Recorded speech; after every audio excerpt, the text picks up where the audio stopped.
What's going on, guys? It's Jordan back today with today's second video. And in today's second video, we're going to take a look at Chainlink to see what it's doing.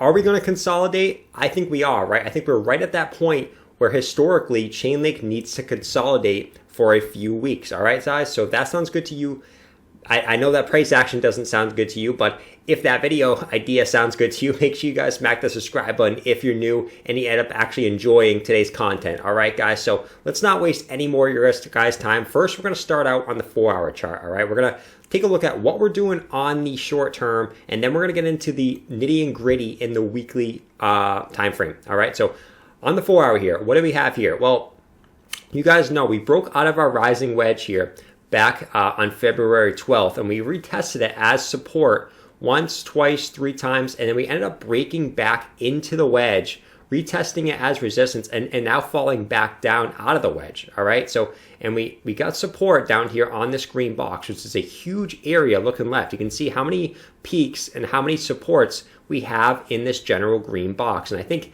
this is really where I expect us to hold. If we do dip back down again, I probably expect us to double bottom somewhere in this area. If we break this green box eventually, I do think that we should have some pretty big support right around $20, but more specifically about $19.64, $19.64, just because that was really, you can see our top back here in August of 2020, obviously. And then obviously we got support on it a couple of times back here. So that's where I'm expecting our low to be on this dump, all right? I don't think we go below $19.64. You can see right here when we got our first initial pump up to the upside, guys, we got rejected right at the bottom of our old wedge, and now that's confirmed as resistance. So we also have this big red box here, which is tons of support and resistances in this area as well.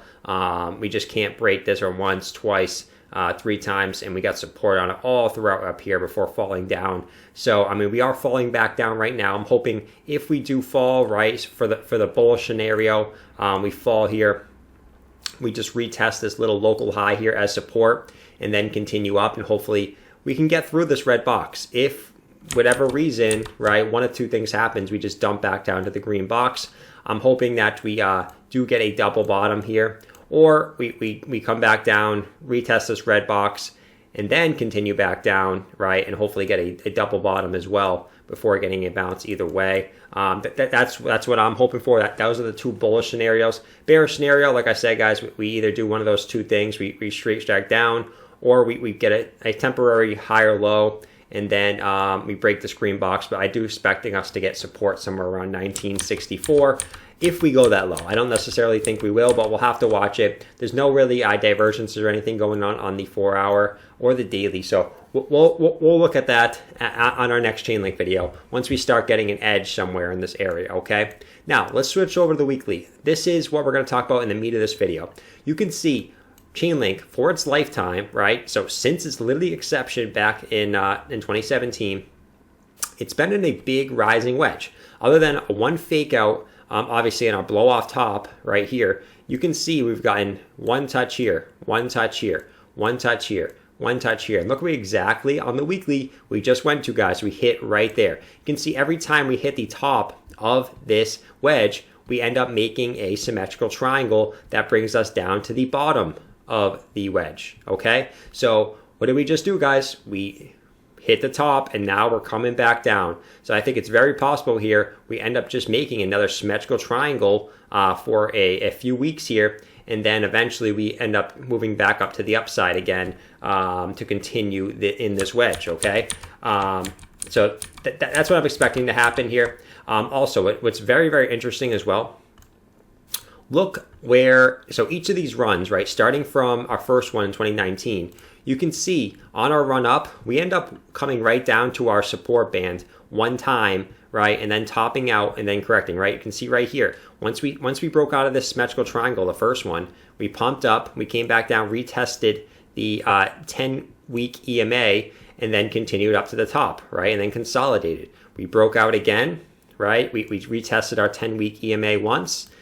Actually, we tested it twice this time. We tested it twice and then continued up, right? And you can see right here, we broke out of our symmetrical triangle we were in, right? Retested it once here, and now we're continuing up. So we are retesting it twice now. Will we break out of this wedge? Because we've retested it twice in the past here, and if this was to play out, you would actually break out of this wedge.